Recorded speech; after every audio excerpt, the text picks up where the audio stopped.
señores académicos, señoras y señores académicos, autoridades, señoras y señores, vamos a dar comienzo al solemne acto de ingreso en la Real Academia Asturiana de Jurisprudencia de don José Ramón Chávez García.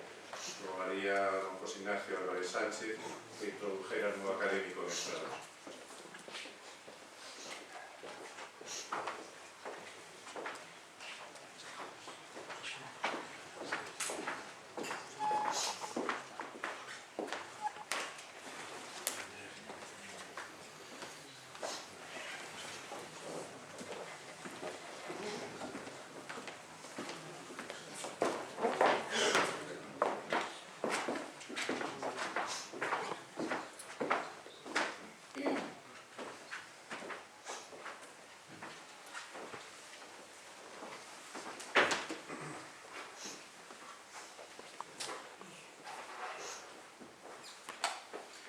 Tiene la palabra el señor secretario de la Corporación para dar lectura al acuerdo de nombramiento.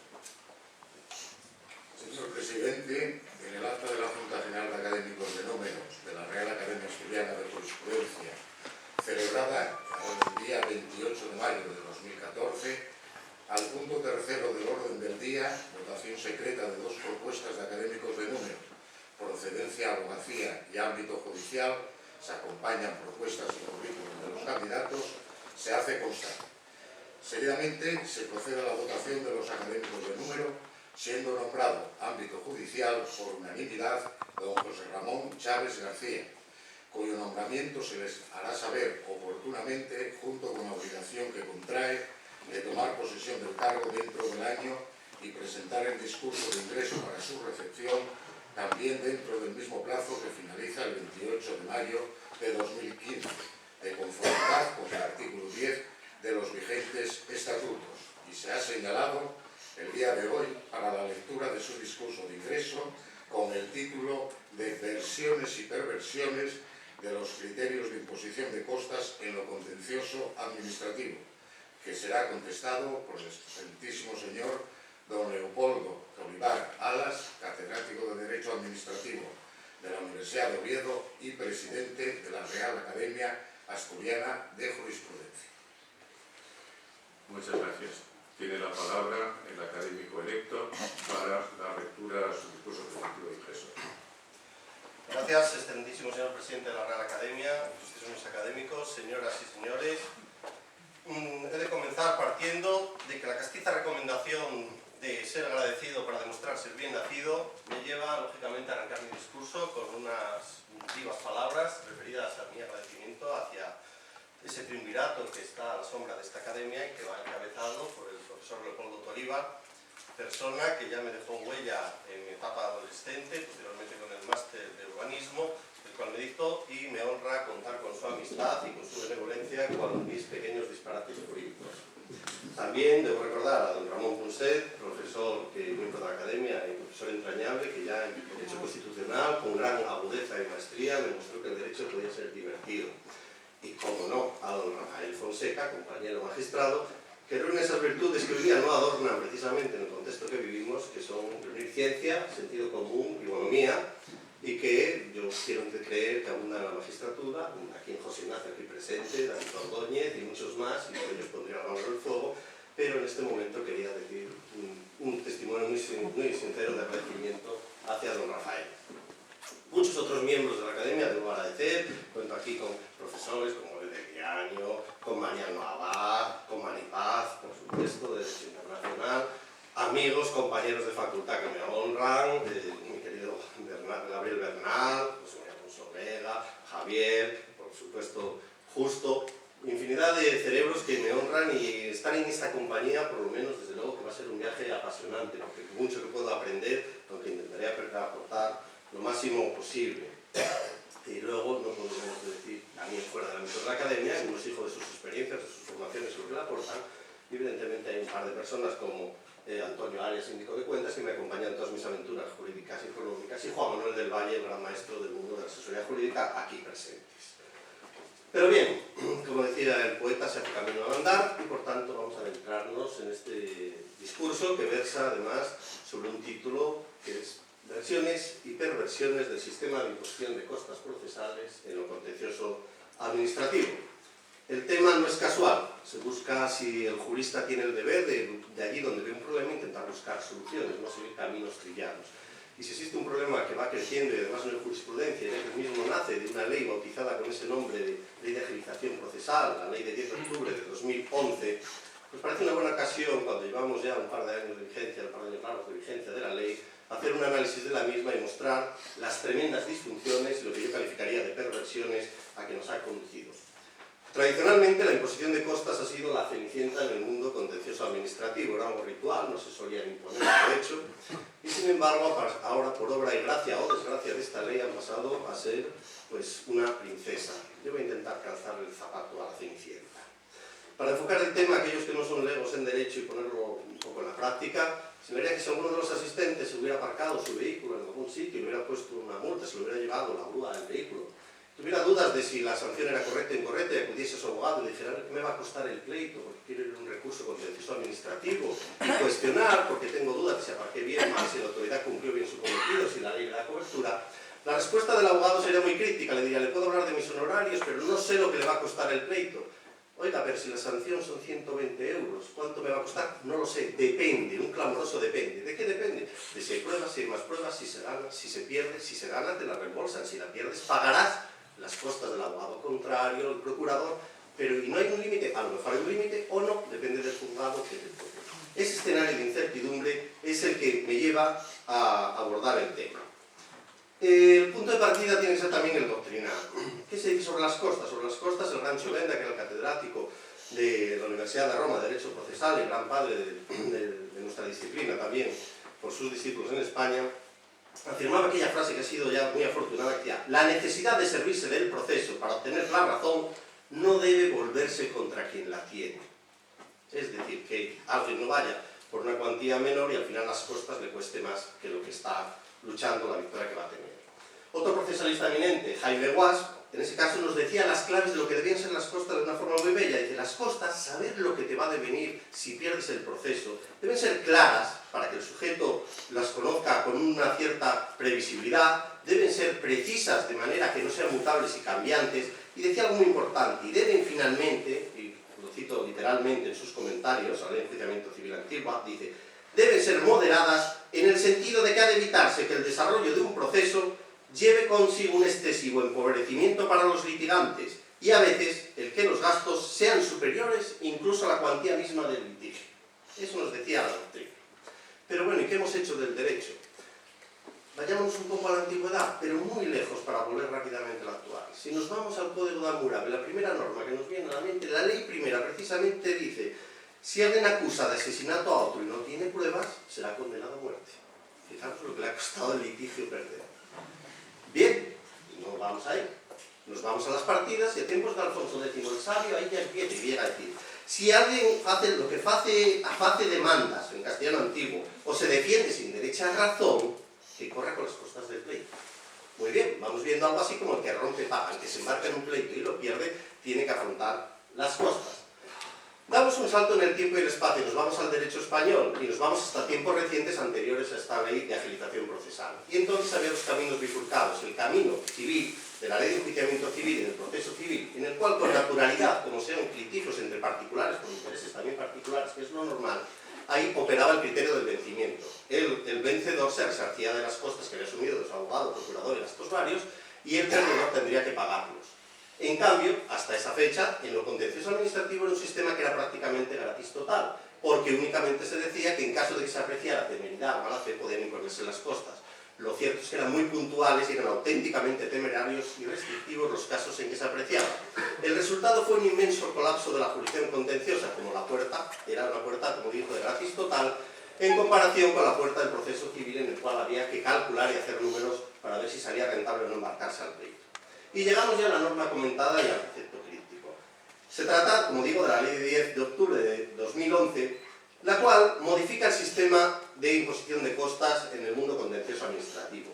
Y dice aquello de, impondrá las costas a la parte que haya visto rechazadas todas sus pretensiones, el órgano jurisdiccional, impondrá en términos imperativos, las costas a la parte que haya visto rechazadas todas sus pretensiones, o sea, no que se le estime alguna parcialmente, salvo que aprecie y así lo razone que el caso presentaba serias dudas de hecho y de derecho.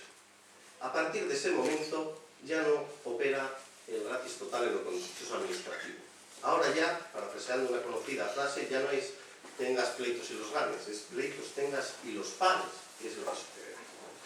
Pues bien, ese artículo 139 de la Ley del Contencioso Administrativo, que son apenas unos párrafos, es la madre de las interpretaciones, es una auténtica bomba procesal por la dispersión, una auténtica bomba racimo. ¿Por qué? Porque hay infinidad de versiones en su aplicación e interpretación según los sujetos, según el órgano jurisdiccional, según la sala, según la sección dentro de la sala, según los juzgados, según la plaza, según el objeto procesal, según se trate un incidente u otro, según se trate en primera o segunda instancia.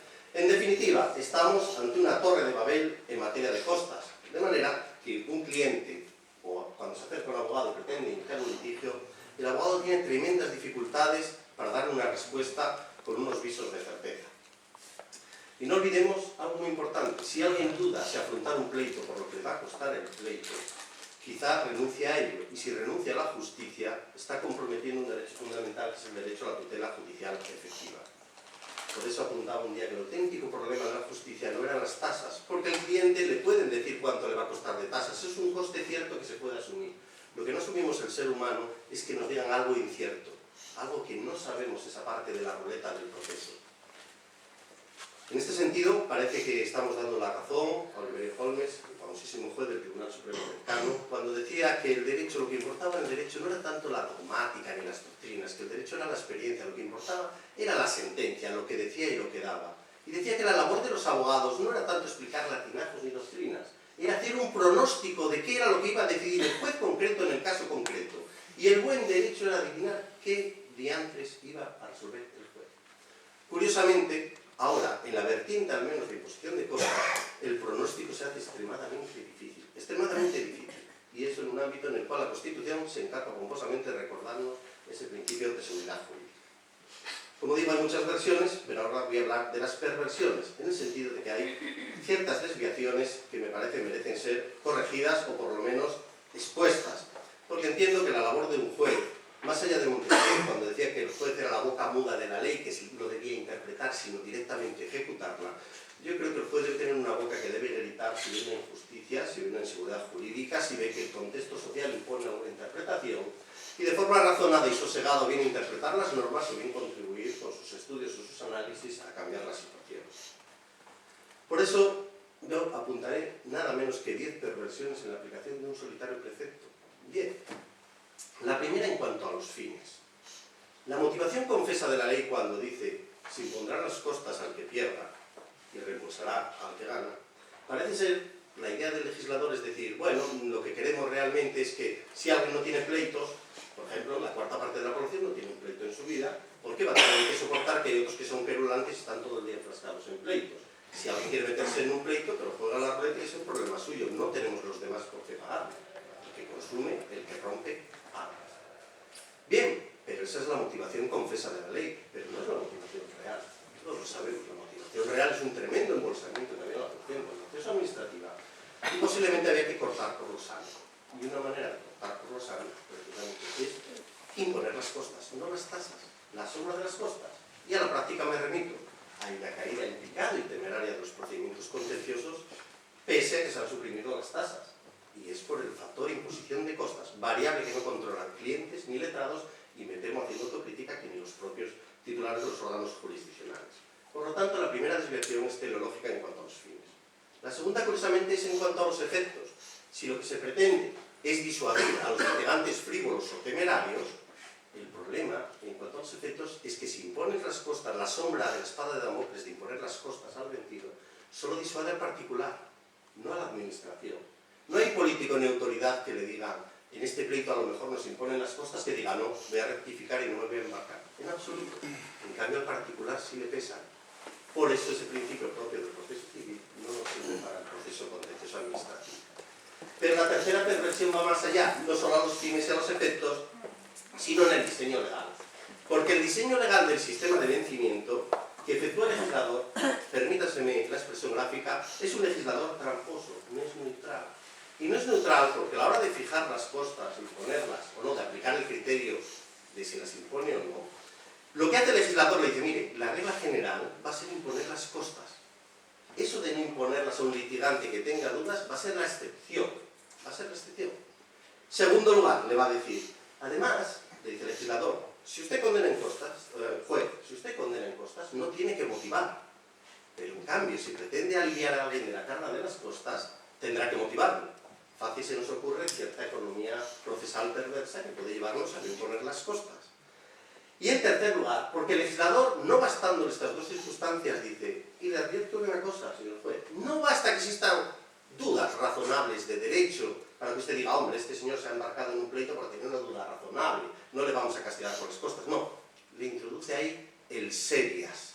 Serias, que a uno nos parecerá que serio es lo contrario de divertido, a otro serio lo de riguroso, pero de momento tenemos ahí un comodín serio que el juez está llamado a integrar, un concepto jurídico indeterminado procesal.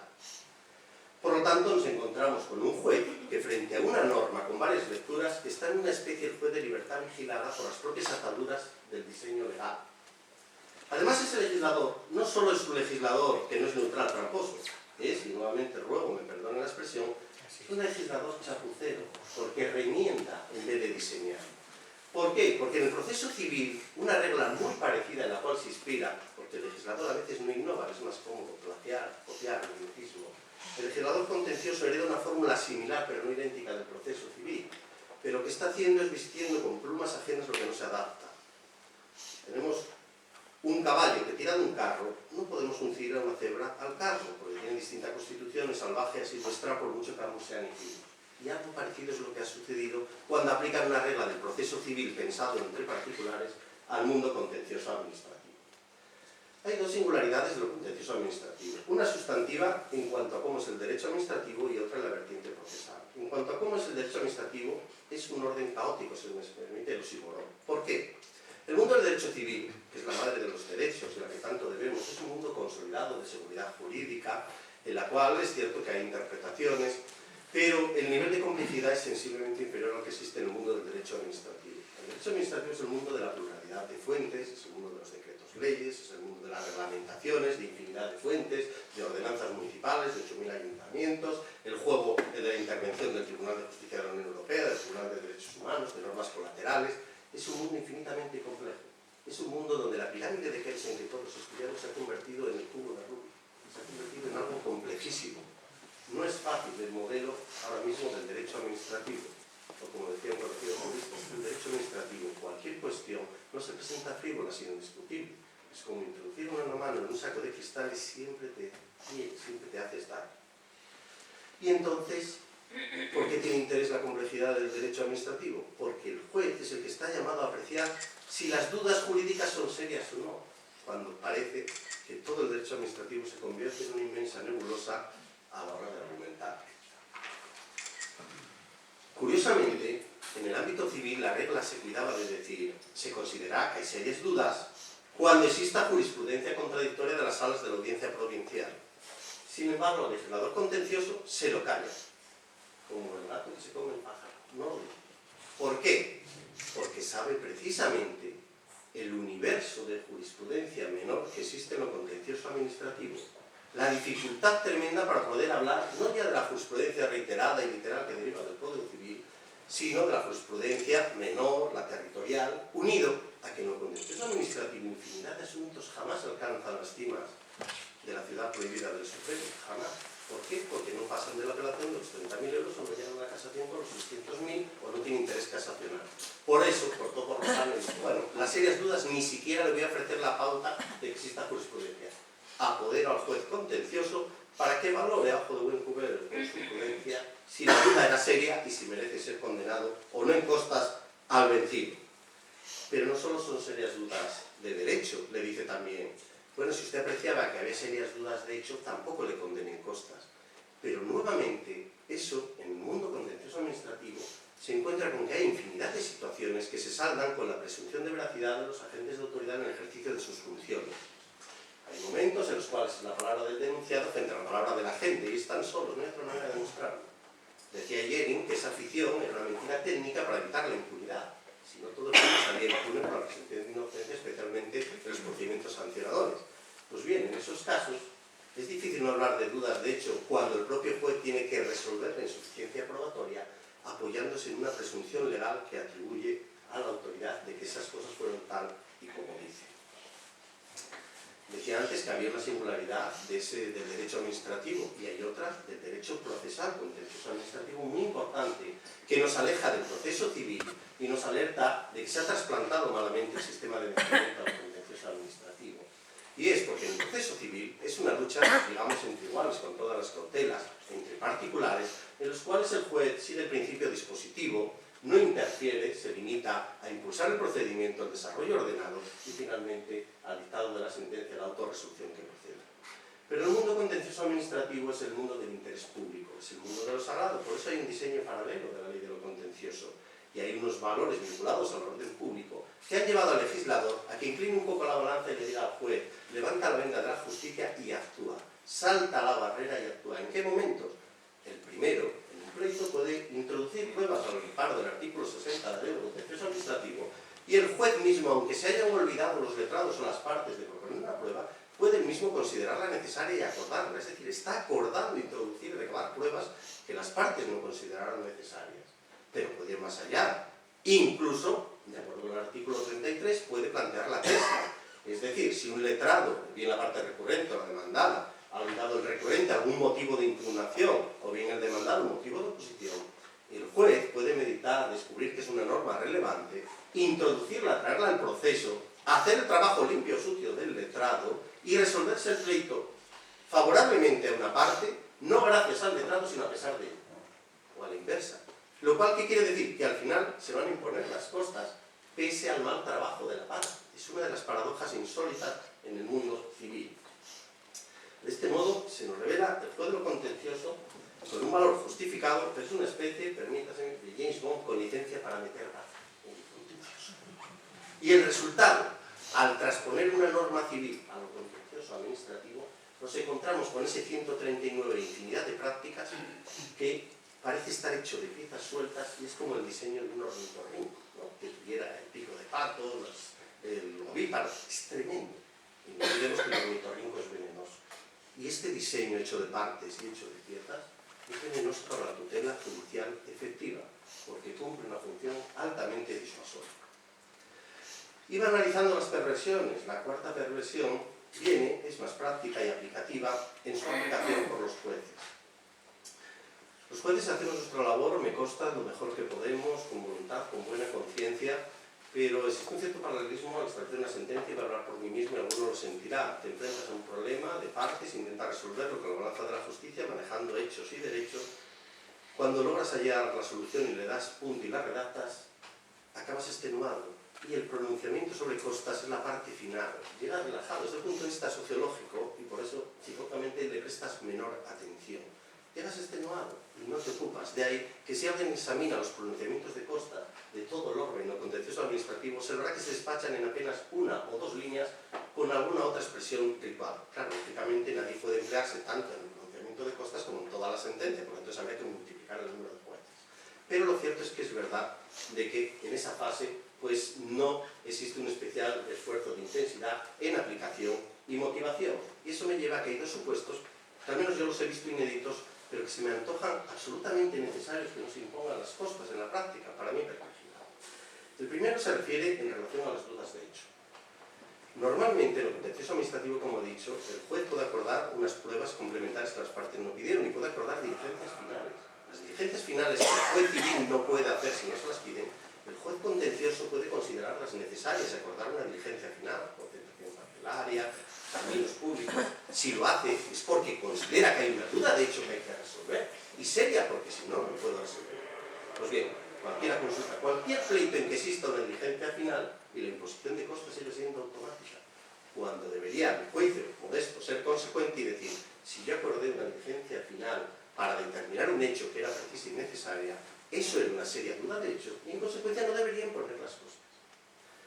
Segunda lasitud aplicativa. En las dudas de derecho, el caso de las impugnaciones de las estimaciones presuntas. Si alguien impone una resolución expresa, ya conoce el criterio de la Administración, conoce la respuesta de la Administración, conoce los fundamentos y es muy dueño de decidir si se embarca en la aventura de un litigio. Pero cuando alguien agota su diligencia en plantear una solicitud en vía administrativa con toda la documentación, no se le contesta, plantea un recurso frente a la desestimación presunta, no se le contesta nuevamente, tiene una duda, no sabe qué va a responder la Administración, no sabe el interés de la Administración. Y quien tiene la llave para resolverla es la Administración, que no es que quiera, es que puede y debe dar respuesta expresa. No lo hace y nuestro buen hombre se embarca en un procedimiento contencioso administrativo. ¿Y con qué se tropieza? Pues muy posiblemente que la contestación a la demanda saque de la chistera una respuesta flamante, tajante a la Administración y se va a volver para casa con las costas impuestas, pese a que no le contestaron. Son dos casos que digo, los cuales creo que merecerían cierta reflexión y reconstrucción en la clase judicial. Estaba hablando de la primera instancia, pero en la segunda instancia, en la apelación o en la casación, el cheque es más blanco todavía, porque ahí no se dice que existan serias dudas de hecho o de derecho, que bueno, tienes que apreciar esa seriedad. Lo que se dice es que en segunda instancia se impondrán, salvo que existan circunstancias que aconsejen la no imposición. No circunstancias especiales, no nos dice qué circunstancias. Es verdad que es un comodín muy razonable, porque pretende salir al paso de que en apelación existan circunstancias porque no puede el legislador agotar todos los supuestos y la riqueza, puedo asegurarles que es muy rica en el mundo judicial, que ha optado por decir, mire, yo en segunda instancia la apelación, resuélvalo usted como quiera y decida si le impone o no las tasas, atendiendo a circunstancias. Hemos de fijarnos en que existen, por tanto, dos cheques blancos para ser rellenados por el juez, que son, uno, las serias dudas en la primera instancia y las circunstancias en la segunda, y que es el pasaporte para no imponer las costas. Digo cheques en blanco con todas las cautelas, porque eso es para lo que se conoce como el prudente arbitrio. El prudente arbitrio, que es la palabra arbitrio nos lleva a arbitrariedad, vamos a recordar lo que nos decía, ya que estamos cerca, el padre Feijóo, del siglo XVIII, cierto, nacido en Galicia, trabajaba en Oviedo, que es mi situación, y decía en el Teatro Crítico Universal, curiosamente en una carta de un magistrado togado que hace a su hijo que se dedica, y le dice exactamente, dice, cuando algo queda al arbitrio del juez, no significa acto de voluntad, sino de entendimiento, pues deriva del latín árbitro, que es pesar, sopesar, considerar, pensar, reflexionar. Bien, la quinta perversión ya no es la aplicación por los jueces, es la aplicación por los letrados, cierta picaresca tan española que la tenemos. Lógicamente, el instinto de supervivencia lleva a intentar evitar las costas en la medida de lo posible. El abogado hábil que cumple su función y su misión sabe que si se desestiman todas sus pretensiones va a tener que explicar al cliente que le han impuesto las costas. ¿La solución cuál es? Voy a plantear en la demanda y le suplico infinidad de pretensiones de manera que consiga que al menos alguna me la estime, ya no es desestimación total y me libro de las costas. Y aquí está la famosa técnica de pretensiones bola de cristal. Y solicito que se estime esta reclamación con arreglo a lo que estime oportuno el órgano jurisdiccional, que se estime con la cuantía que resulte de la prueba, que se estime la pretensión de legalidad con lo que lleve a cabo. Es verdad que son fórmulas incorrectas de articular la demanda, pero que a veces un abogado hábil las disfraza, las viste y salva las costas en un desenlace negativo. Junto a las pretensiones bola de cristal están las pretensiones rafa. No una sola pretensión declarativa, no nulidad.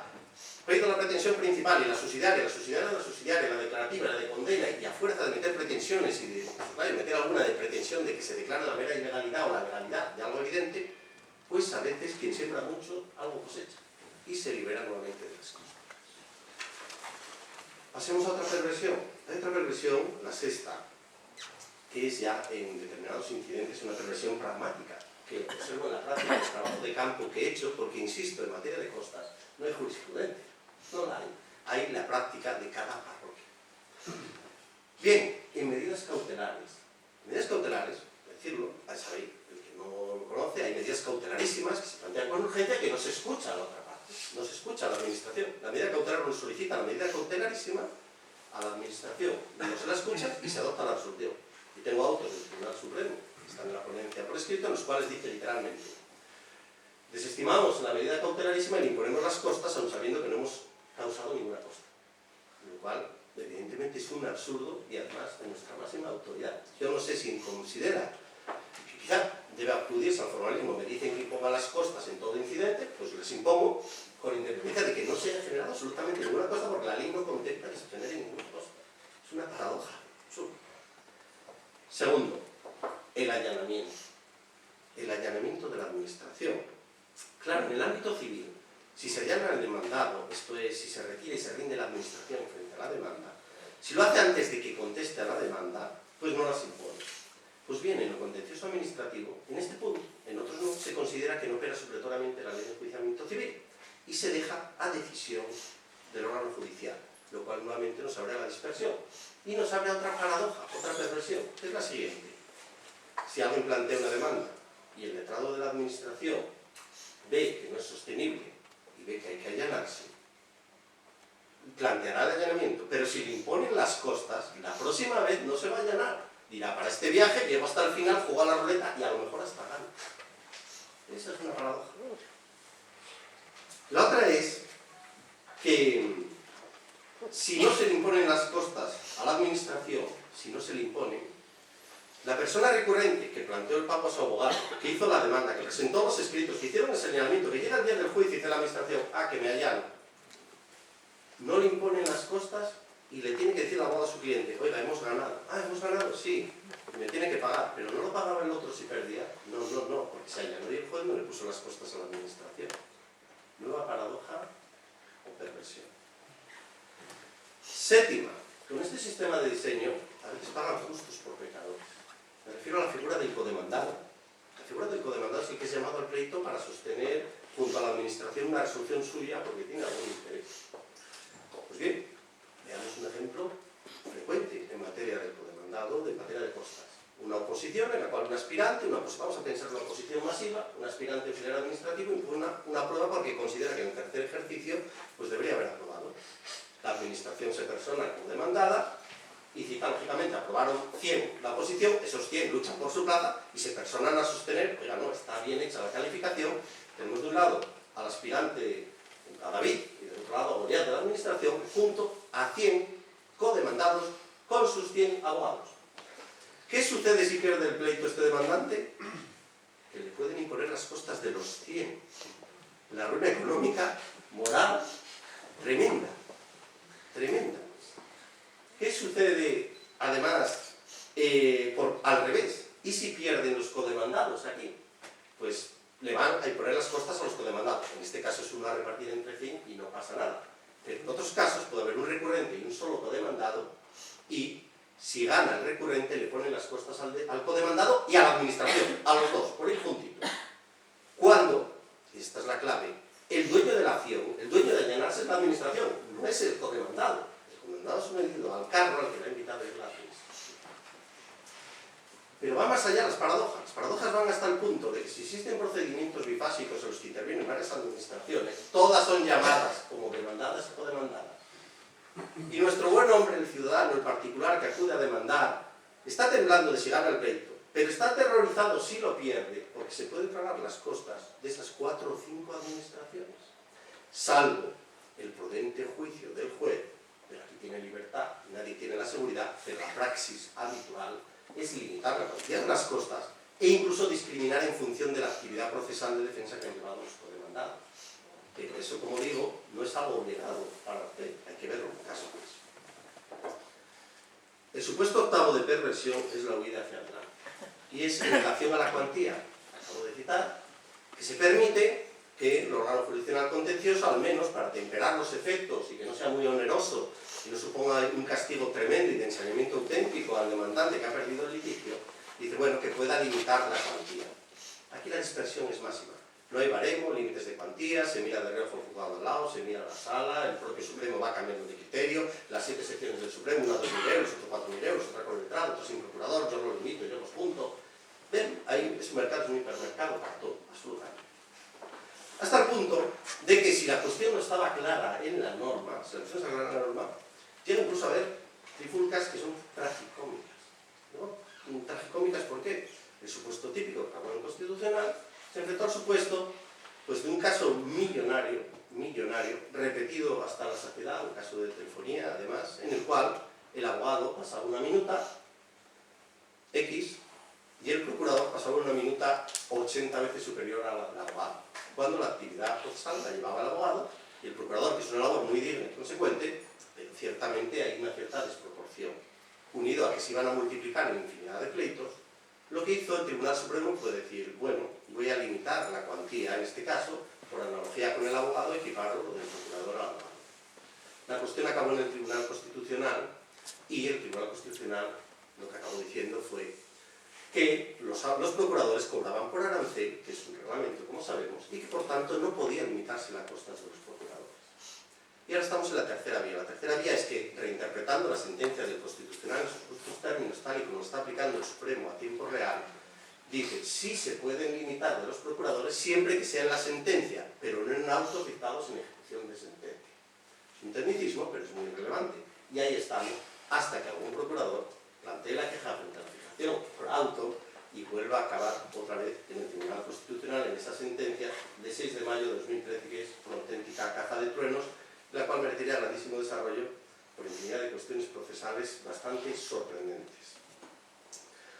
La novena perversión es ya una cierta incongruencia hasta conceptual. Es la siguiente. La naturaleza de las costas procesales no es punitiva, no es castigar a uno porque se equivoque, no. Es sencillamente una indemnización, es resarcir a la otra parte, porque se gastó en un pleito y como lo ganó, pues mira, ya que lo ganó, que la parte derrotada le pague, pero es una indemnización, no es una penalización. Pues bien, si vamos a los criterios que maneja el Supremo, en algunas salas siempre son, y vista la malicia, la actitud torpe de la parte, y vista la temeridad, y se nota que hay un trasfondo de castigo y de penalización, con lo cual es una incongruencia, se está apartando de la auténtica naturaleza de la condena en curso. Y la décima y última perversión. Y ya si nos encontramos con un escenario de dispersión, de desigualdad, de falta de proporción, y queremos discutirlo, recurrirlo, nos encontramos con que los pronunciamientos de costas están blindados, son muy difíciles de impugnar. ¿Por qué razón? En primer lugar, el Tribunal Constitucional ya en el año 89, ya dijo, bueno, de entrada, refiriéndose al ámbito civil, pero la filosofía es la misma de nuestro precepto, dijo, mire, que el legislador fije el criterio de vencimiento es compatible con la tutela judicial efectiva. Que nadie se embarque a decir esto es inconstitucional, porque que el legislador lo diga, es una opción del legislador imponer las costas y lo que importa es que la gente sepa de antemano lo que puede pasar. Bien, pues se acabó la fuerza del Constitucional. Por si fuera poco, en el año 93, otra sentencia, el 190-1923, dejó bien clarito, no me traigan a la mesa asuntos de costas, porque la decisión sobre su imposición pertenece, y digo literalmente, al campo de legalidad ordinaria y corresponde en exclusiva a los tribunales ordinarios en el ejercicio de su función. Y ahí encontramos pues a la parte, con su abogado, que se encuentra a veces que gana el pleito y no le dan las costas, o al revés, que pierde el pleito y se las impone. Y a lo mejor no discute el pronunciamiento principal, dice, vale, perdí, pero yo quiero discutir lo de las costas, quiero apelarlo. ¿Y con qué se encuentra? Con que las costas normalmente son de una cuantía que no excede los 30.000 euros en la apelación, con lo cual, si lo consideramos un pronunciamiento autónomo, nunca llegan a la apelación, pero nos encontramos luego otras salas que dicen, no, por accesoriedad, la cuantía es la del pleito principal. Con lo cual nos encontramos nuevamente con la dispersión. Eso sí, el Tribunal Supremo ya lo hace mejor porque dice en casación nunca vemos las cosas. Nunca ningún recurso bajo ninguna circunstancia. Bueno, textualmente dice que no son susceptibles de recurso de casación directos. Bien, este escenario, con las versiones que nos ofrece la casuística de interpretación y aplicación, con estas situaciones de complejidad, de perversiones, de desviaciones de aquellos principios que nos han enseñado a sentirnos cómodos con cierta seguridad jurídica, con cierto principio de igualdad, con la proporcionalidad, que nos hacen chirriar a eso que es lo único que nos sostiene hoy día, que son los principios generales del derecho, sin este mare magnum que hay del ordenamiento jurídico, produce serios efectos colaterales. El profesor García de Enterría tenía aquella frase aproximadísima cuando decía que el caballo de Troya del derecho administrativo eran los actos discrecionales. Pero yo creo, parafraseándole, el caballo de Troya de la tutela judicial efectiva ahora mismo es la exposición de costas. Es la que tiene efecto más devastador a la hora de disuadir de emprender un litigio. En primer lugar, la primera consecuencia que se plantea, que esta sí es positiva, es que la sombra de las costas ha obligado a una cierta menor frivolidad por parte de la administración a la hora de atender los recursos administrativos para evitar que esos errores se traduzcan en fallos condenatorios de costas. Hay una llamada de atención, los letrados públicos comentan a la administración, oye, corregir esto, que ya no es un gratis total, que se está caldeando al menos los pronunciamientos de condena en costas y hay una labor pedagógica de que rectifiquen el criterio. Bien, positivo, efecto colateral positivo. Segundo efecto colateral, si no voy a plantear un pleito porque puedo salir escaldado con las costas, hay que fomentar la negociación, hay que fomentar la transacción, hay que fomentar el diálogo, hay que buscar otras vías alternativas. Tercer efecto colateral, el letrado a la hora de hacer una demanda va a tener que mirar con lupa el suplico, cómo lo hace, cómo lo diseña, si hay desviación procesal, si no la hay, qué pretensiones, para arañar al menos una estimación, siquiera sea parcial, y poder librarse de la condena en costas en el peor de los escenarios, de que pierda el litigio. El codemandado nuevamente se sentirá perplejo tanto si gana el litigio como si lo pierde. Si lo gana, porque a lo mejor limitan las costas y no lo dejan indemne. Y si lo pierde, porque va a pagar los costes solo por haber sostenido lo que era legal de la administración a la que viene. Además, si alguien vence el litigio, pero ve que las costas son limitadas de lo que deberían ser, no acaba de decir que he ganado el litigio, pero tengo que pagar al abogado y aquí el juez no las ha impuesto las costas, se verá la paradoja obligado de recurrir en apelación la sentencia, con el efecto de que pierde firmeza hasta que se resuelve, va aplazando el fallo que le dio la razón mientras se resuelve sobre esa vertiente de las costas. Usted una ejecución provisional, pero bueno, al fin y al cabo, nos vamos de cuenta, es una madeja de arabescos y elementos procesales tremendo. Además, esta reducción de litigios por razones económicas, lo peor que va a hacer es que va a acabar con la justicia material. Es decir, no puedo, por problemas procesales, que es lo peor que puede haber, ¿no? Dar la razón a ese proverbio japonés que dice, mira, la justicia es cara, mira, tomemos unas copas y pongámonos de acuerdo, que es el practicismo. Y finalmente existirá inseguridad procesal jurídica sobre las cuantías o los límites, porque además la independencia judicial ampara el que nadie se sienta vinculado por el precedente que pueda haber en este criterio ni de otra sala, ni de la vecina, ni del más allá. Es cierto, como luego apuntaré, que hay una voluntad muy positiva y armoniosa, a mí me consta, y una gran sensibilidad en solo a los judiciales por armonizar este tema, por evitar sorpresas a los letrados. Pero ciertamente, si el legislador no ayuda un poco, no es cuestión fácil. ¿Cuáles son las tendencias para solucionarlo? No solo vamos a mantenernos en la crítica. En primer lugar, doctrinalmente se está postulando otra vez el retorno al viejo modelo. Es triste, pero debería ser al viejo modelo y con un uso responsable. Es el viejo modelo que sería volver a la temeridad, pero no antes que era la excepción, sino una temeridad aplicada más generosamente. En la demanda todos sabemos que a los temerarios se imponen las costas. Pero la llave de esta incertidumbre, quien la tiene es el legislador. Porque el legislador, el que la hace, la deshace, o la puede completar o lo puede aclarar. El único intento en esta línea lo tuvo el anteproyecto de ley de eficiencia de la protección contenciosa administrativa, que se agitó hace un año y que se ha quedado en vía muerta. Y decía literalmente, creo que tiene mucho interés, una solución, porque decía: con la nueva regulación se atribuye al Gobierno la facultad de fijar mediante Real Decreto la cuantía de las costas procesales en lo que se refiere a los gastos de asistencia letrada y representación procesal de la parte vencedora, entendiendo que se trata de una compensación a tanto alzado, cuya cuantía se fija de forma objetiva previo informe de la Comisión Nacional de Competencia. Y añadía a la ley el anteproyecto. Una vez aprobadas las tablas o estándares compensatorios, el juez o tribunal en la sentencia que pone fin al proceso no solo impondrá las costas, sino que fijará su cuantía por los conceptos de defensa letrada y representación técnica, conforme a las mencionadas tablas o baremos, evitándose la controversia en ulterior procedimiento de tasación. Sin embargo, como digo, esto no salió adelante y podría ser una solución honrosa, además contando con el beneplácito de los colegios profesionales. No deja de ser paradójico que tenga la valoración una pierna o un ojo que se pierde un accidente de tráfico y no lo tengan las costas procesales, turísticamente. En este escenario, si el legislador no lo hace, hay que recordar que también podría el reglamentador con gran cautela, porque hay la sombra de pensar que la ley de lo contencioso administrativo no debe tocar las sucias manos del Ejecutivo y aprobar reglamentos, cuando el Ejecutivo puede desarrollar las leyes, cuando la vieja ley de lo contencioso del 56 decía en el preámbulo, y no aprobamos un reglamento porque parece que, siendo supletoria a la ley de enjuiciamiento civil, no lo necesitamos. Pero existiría habilitación, incluso, para a través de un reglamento puntualizar estos extremos sin una habilitación legal expresa. Por lo que sea, se sigue la política de la avestruz. No voy a entrar en algunas políticas, que no es el caso, y menos en este tema. Bien, si no tenemos si la doctrina apunta en una dirección, si el legislador no se molesta en solucionarlos, ¿qué nos queda? Nos queda a los jueces aguantar el palo de la tutela judicial efectiva como bien podemos. Y para ello nos da la clave. La sentencia del Tribunal Constitucional 206/1987 nos dice a los órganos jurisdiccionales algo muy importante, que debería costar siempre estar a la vista y no perderlo. a la hora de aplicar las normas procesales. Dice: la interpretación y aplicación de las normas en que esté en juego la tutela judicial efectiva deberá ser en el sentido más favorable para la efectividad del derecho fundamental, de forma que no puede, en el caso que enjuicien, imponer requisitos o consecuencias impeditivos, obstaculizadores, limitativos o disuasorios del ejercicio de las acciones, si no existe previsión legal de los mismos, ni en caso de tener fundamento legal, olvidando las exigencias de motivación y el respeto al principio de coacción. Y aquí una clara llamada a una posición activa, a una jurisprudencia beligerante, positiva, aplicando la norma, de una interpretación flexible para dar una respuesta al contexto social y a la sensibilidad de la situación que se está dando.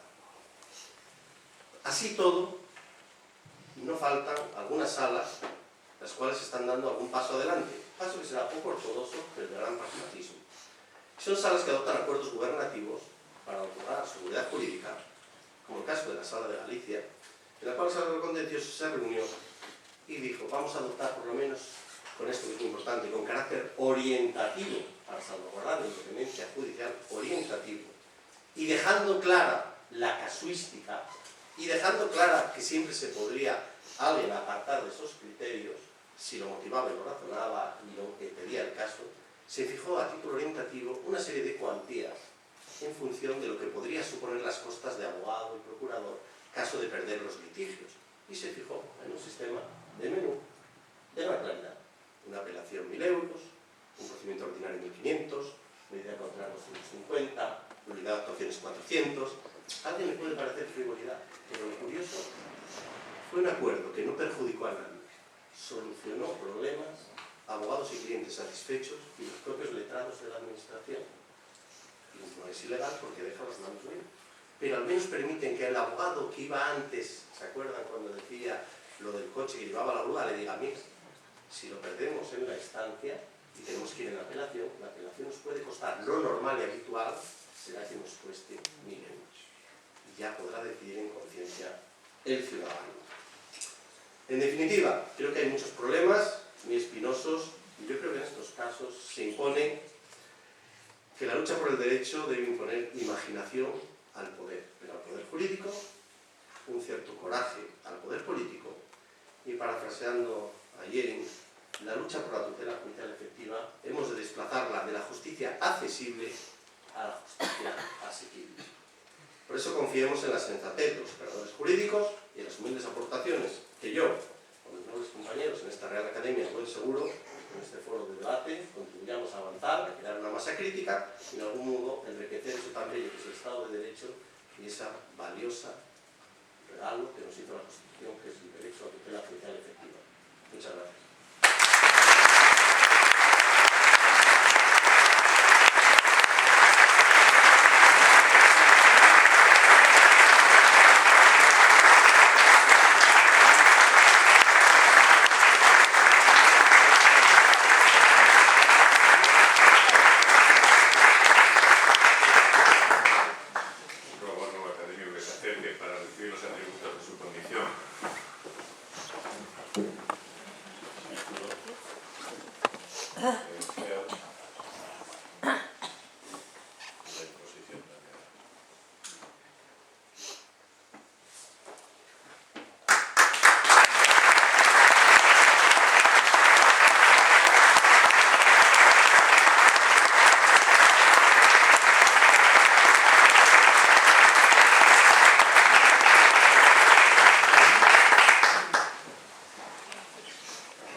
Recibimos hoy en esta corporación a un jurista doblemente vital, partiendo de las diversas acepciones de la Real Academia.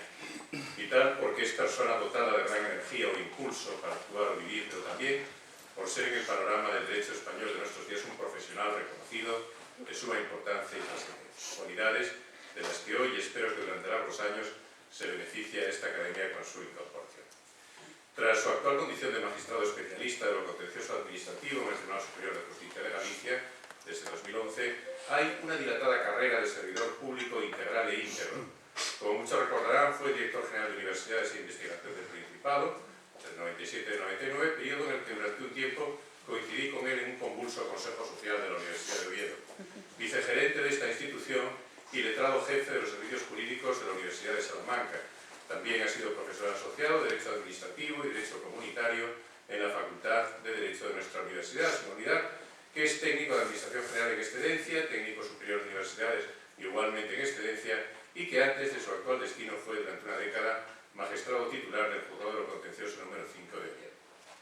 Aunque el primer trabajo de este ovetense, nacido en 1962, fue, como recuerda, invitándonos a la sonrisa, madrugador y escasamente retribuido, monaguillo de los 13 a los 16 años, nada menos que San Julián de los Prados, templo premonitorio para una vocación de administrativista por la colisión hoy tan de actualidad entre el demanio diario y el patrimonio cultural.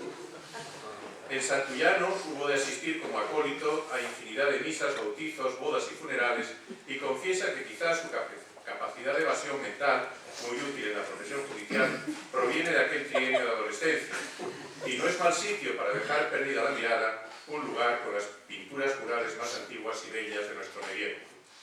Por entonces era escolar en el Colegio Loyola de los Padres Escolapios, donde cursó sus estudios desde los 4 a los 17 años, y evidenciando ya su talento e inquietudes multidireccionales. Actuaba en el grupo de teatro, interpretando varios personajes a la vez, tuvo un efímero paso por el coro, la versión escrita, tanto la suya como la mía son más amplias, y por sus extraordinarias dotes deportivas y rítmicas que aún conserva, llamado a participar en el Campeonato de Asturias de Carrera de Campo a Través, donde pudo comprobar las malas artes y el escaso fair play de algunos competidores, como todo en la vida. Pese a lo cual, dejó el pabellón Escolapio bien alto. Aquellos años le sugerirían más tarde la elaboración y publicación de un libro en formato digital, significativamente titulado Memorias Escolapias de un alumno inquieto.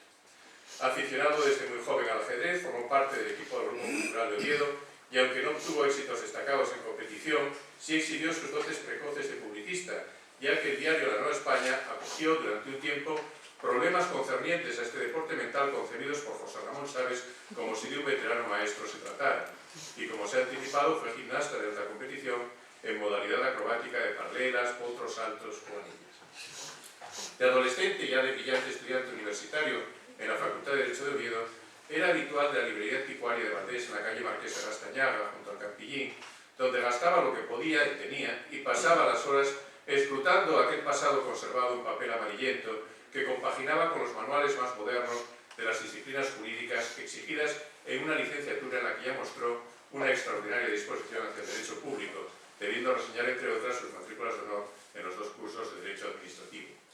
Y llegadas las merecidas vacaciones, el nuevo académico guarda un grato recuerdo de sus veranos en Llanes, siendo, aún lejos de la judicatura, testigo de excepción de un ya incipiente urbanismo que desde hace muchos años es desafortunado, por no decir desaforado. Como se ha apuntado, terminados sus estudios, incluyendo más tarde un máster de urbanismo al que se ha referido, inicia un periplo opositor brillante que le lleva a obtener las plazas funcionariales ya reseñadas y los destinos igualmente referidos.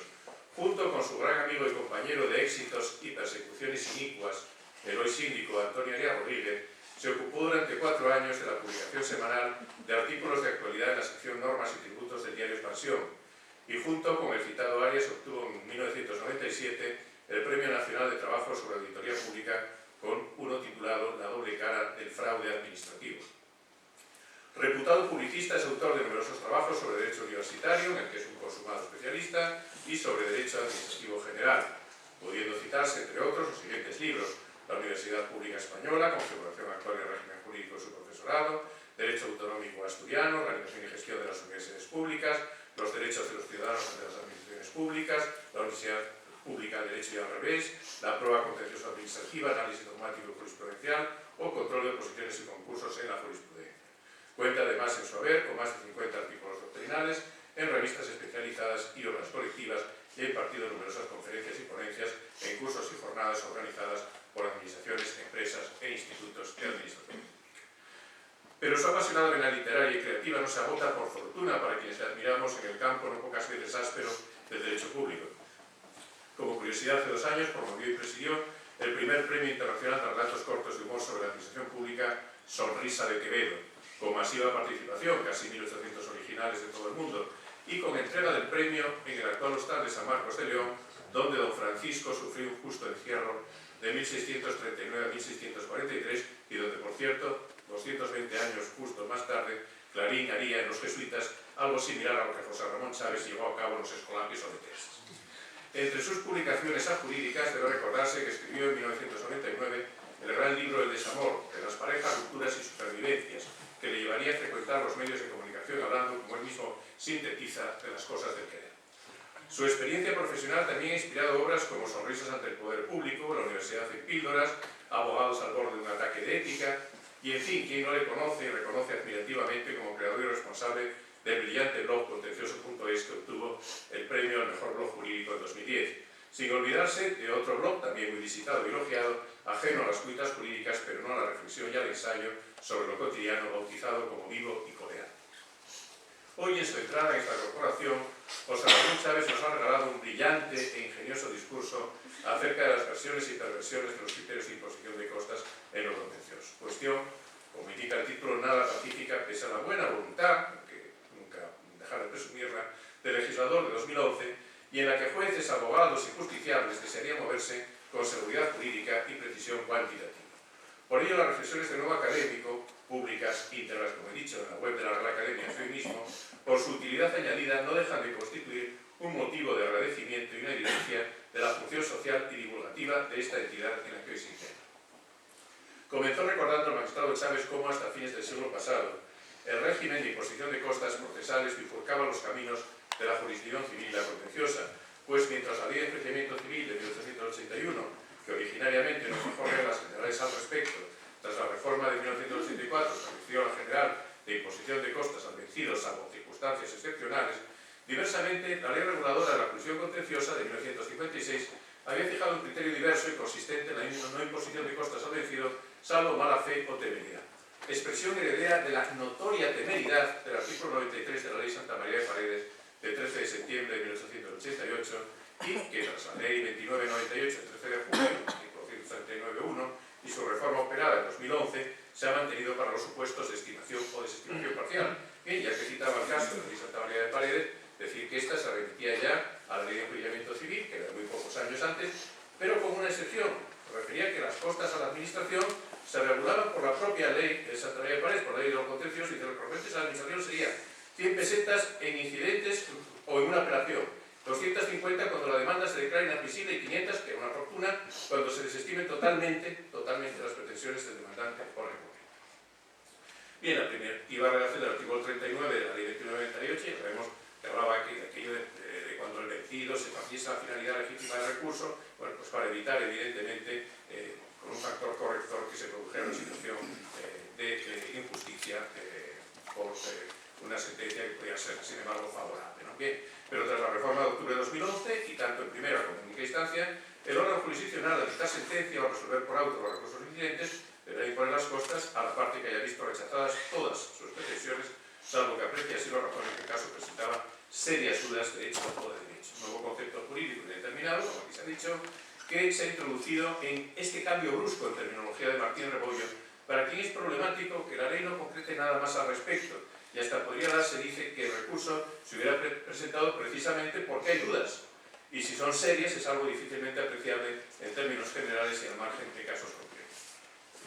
En las demás instancias o grados, y con carga recurrente, si se desestima totalmente el recurso, salvo que el órgano jurisdiccional, razonándolo debidamente, aprecie la concurrencia de circunstancias que justifiquen su no imposición. No obstante, juiciosa la advertencia de José Ramón Chávez de que, a diferencia del ámbito civil, donde las partes litigantes suelen ser particulares y las costas procesales pueden constituir un freno o estímulo a la hora de litigar, la fuerza disuasoria de la condena en costas en el mundo administrativo para las autoridades predispuestas a no dar el brazo a torcer es irrelevante, porque sea la administración quien con cargo a sus presupuestos afrontará una eventual imposición de las costas, a salvo y a la larga alambicados procedimientos de responsabilidad con ejercicio de acciones de repetición, que además procesalmente, aunque no materialmente, son cosas muy distintas, pese a la histórica revisión al artículo 1902 del Código Civil. Del cotejo de la jurisprudencia constitucional, deduce don José Ramón Chávez que la cuestión de las condenas en costas se convierte en el bastardo de los pronunciamientos en los fallos judiciales, pues pese a que resuelve extremos litigiosos sustanciales y además de incidir en la tutela judicial efectiva, salvo vías indirectas, quedan extramuros y huérfanos del amparo ante el tribunal, lo que propiciará la consolidación de criterios divergentes según los distintos órganos jurisdiccionales de lo contencioso administrativo. Y aquí inicia el nuevo corporativo una nueva vía especulativa.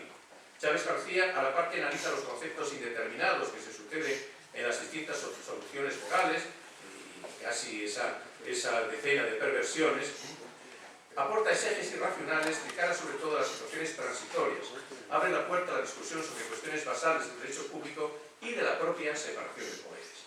Tal es el caso, como lo acaba de decir al final de la intervención, del desarrollo, a través de la reglamentación gubernativa, de aspectos concernientes al marco en el que se desarrolla la actividad judicial e, inversamente, de los límites paranormativos de los acuerdos e instrucciones de órganos que, aun siendo gubernativos, inciden sobre terceros, es decir, disciplinan también la acción de justicia. Señala el recipiendario que, aunque pudiera plantearse la reticencia que el Ejecutivo reglamente el proceso judicial, llamado juicial su actuación, precisaremos, dice, que en la relación al artículo 139 de la Ley de la Acusación Contenciosa, referido a una vertiente accesoria de procedimientos como es la relativa a las costas procesales, podría ser útil un mínimo desarrollo que afinase criterios de imposición o cuantías bajo pautas de homogeneidad y seguridad jurídica, ya que el legislador, pues, digamos, le cuesta mucho retractarse de lo que ha hecho mal, ¿no? Y siempre con respecto a principios nucleares como la proporcionalidad y la igualdad. No es pacífico, en efecto, designar qué puede quedar